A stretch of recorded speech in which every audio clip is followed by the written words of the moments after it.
El 11 de septiembre de 1973 fue un día que marcó la historia de Chile. A 50 años del golpe de Estado cívico-militar, podemos dar fe que esa historia se sigue contando. En este podcast compartiremos el testimonio de 50 mujeres sobre ese día imborrable. En Conversas creemos en las palabras y las ponemos al servicio de quien las necesite. Con ustedes, 50 voces de un golpe. Nuestra contribución a la memoria de nuestro país.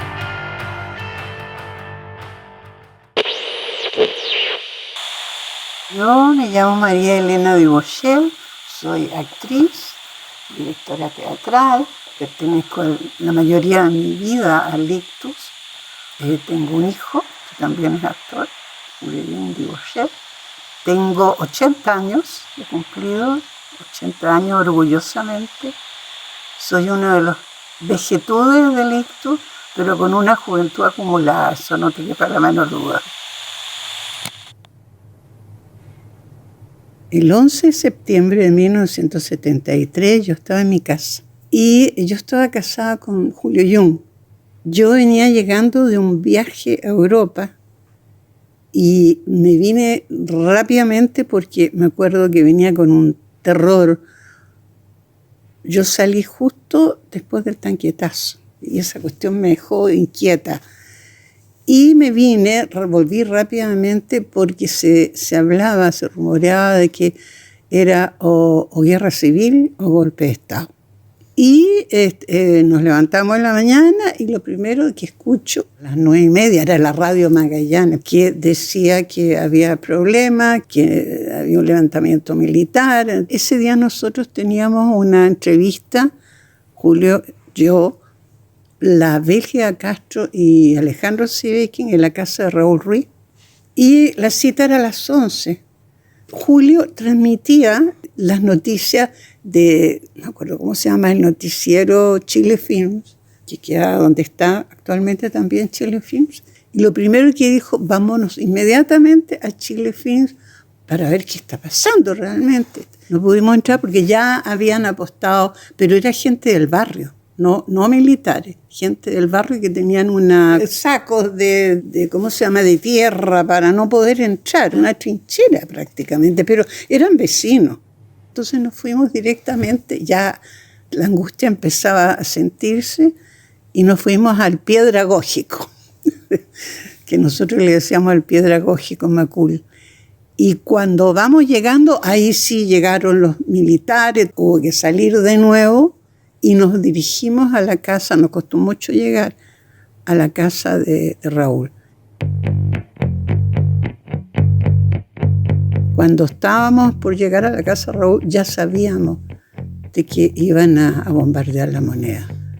La angustia era espantosa. Angustia, pena, rabia. Todas las emociones que tú te puedes imaginar a mí me pasaron. Desde todo, porque no podía entender que eso estuviera pasando. O sea, no era mi país, no éramos nosotros. Llegamos allá a la casa de Raúl, estaba Valeria Sarmiento, su mujer, cineasta, y no estaba Raúl. Raúl había ido, porque ya estaba enterado, había ido a filmar a La Moneda cerca de allá. Ya sabíamos que esto era terrible, pero todos pensando de que esto iba a ser por un tiempito y ya la cosa se iba. Y no, pues fue fuerte y todos lo sabemos, ¿no? Raúl volvió y nosotros llevamos a Raúl y a la Valeria a la casa de sus padres, ahí en Rafael Caña. Y de ahí no supe más, porque de ahí él se fue a la embajada de Francia y nos vinimos a reencontrar muchos años después. Escuchando toda esta cosa de locura que estaba pasando, los bandos militares, el discurso de Allende, eso hasta el día de hoy se me paran los pelos.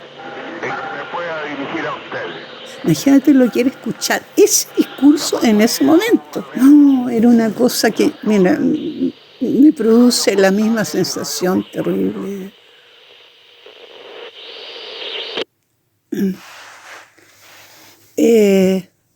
Escuchando llamadas telefónicas, y de repente viene un llamado de un amigo que dice: Allende está muerto. Se acabó el mundo. No podíamos creer, llorábamos amargamente. Terrible. Y ahí estuvimos escondidos. O sea, estuvimos en la casa. Pero para más remate, nosotros vivíamos en Nando Aguirre con Carlos Antunes. Acá atrás en el bosque con Carlos Antunes estaba Lee. Entonces estaba todo rodeado y nos empezaron a empadronar quiénes vivían, cuántas personas. O sea, tampoco podíamos salir después de eso a los 2 días, ni siquiera sacar la basura hasta que no pasara Lee, saliera del barrio. Fue muy angustiante. Julio Jung tiene una experiencia de haber ido a la morgue, porque el padre de un gran amigo le pidió por favor que averiguara, viera, y él fue a la morgue y vio esto. Bueno, tú ves la película, me decía esta famosa de la película sobre el golpe, y veía cómo estaba la puesta de la gente que estaba muerta, con las manos amarradas. Me decía, es peor que eso.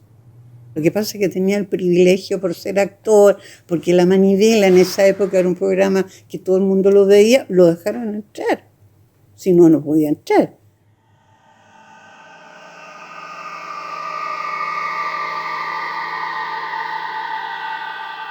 Y Julio llegó descompuesto, fue el primer domingo. Y me acuerdo que llegó, estaba Lelina Vidal, estábamos todos siempre juntos, un grupo. Y no podía hablar, entonces me dice, yo Víctor, estaba acribillado de balas. Y le dijo, yo estoy seguro que era Víctor. Porque el tipo de la morgue me dice, es Víctor Jara. Lo acompañó Julio a mostrarle que estaba Víctor Jara ahí. Y le avisa a la Bélgica. Julio siempre hacía muchas bromas. Y la Bélgica le dice, oiga, por favor, no me haga broma, Julito, por favor. Bélgica, no puedo ni siquiera hablar ni me atrevo a llamar a la Joan.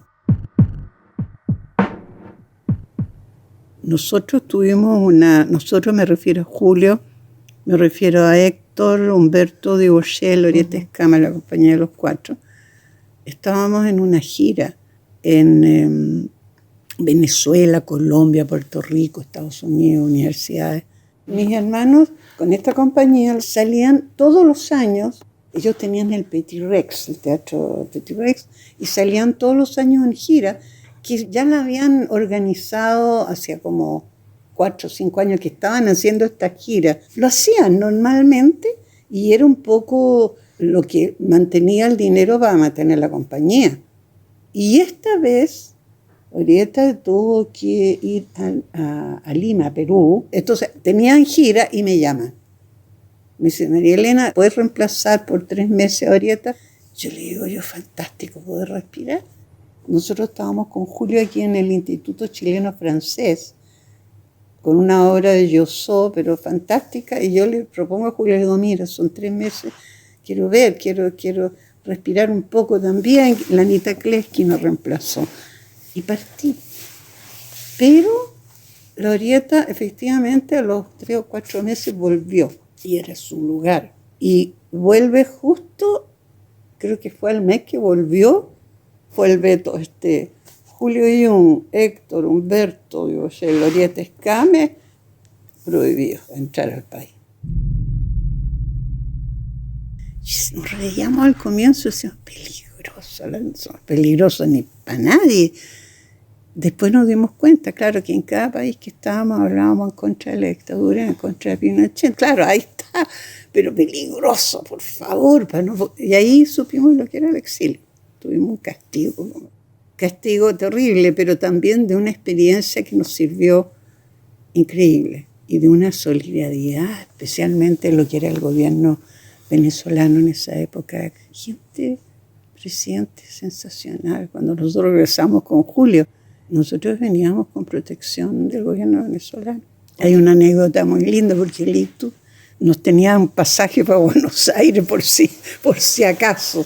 Bueno, ahora nos reímos, pero en ese momento era para quererlos para el resto del mundo. Y ahí no pudimos volver hasta el 84, fueron 10 años, cuando dieron ya la entrada a Chile. Y volvimos el 83 eso fue increíble. Mi hermano Héctor, desgraciadamente murió, lo mató un portugués, una riña, y lo trajimos de Chile, y él sí, volvía imposible volver. Y llegamos, y por supuesto habían 3, 4 abogados esperándonos en el aeropuerto, Teatro Ictus, todos los actores esperándonos, porque teníamos 3 días nada más para estar acá. Él murió en madrugada el 24 de diciembre, imagínate. Llegó Héctor y no salía del aeropuerto. Entonces uno de los abogados, que era un sobrino, dice, no sabemos qué pasa, porque él tenía prohibida la entrada, pero está muerto. Esos eran los absurdos de esa época. Todos esperando poder enterrarlo. Y regresamos un 1 de enero, claro. Nos dieron una semana, porque teníamos que estrenar la obra de Skármeta, Ardiente Paciencia, en Venezuela, hacer una gira y después volver. Ya teníamos la entrada.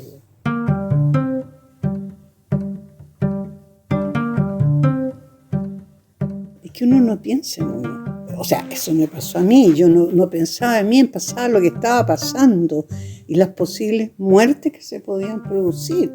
Y pensando en Allende también. Estaba dentro de la moneda. Y después de ese discurso maravilloso, ese era mi pensamiento.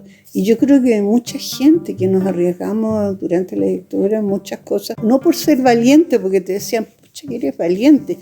No, es porque las circunstancias tenías que jugarte esa historia. O te jugabas o te quedabas en tu casa, o no sé. Entonces uno no pensaba mucho las posibilidades de ser un desastre tu participación en algo.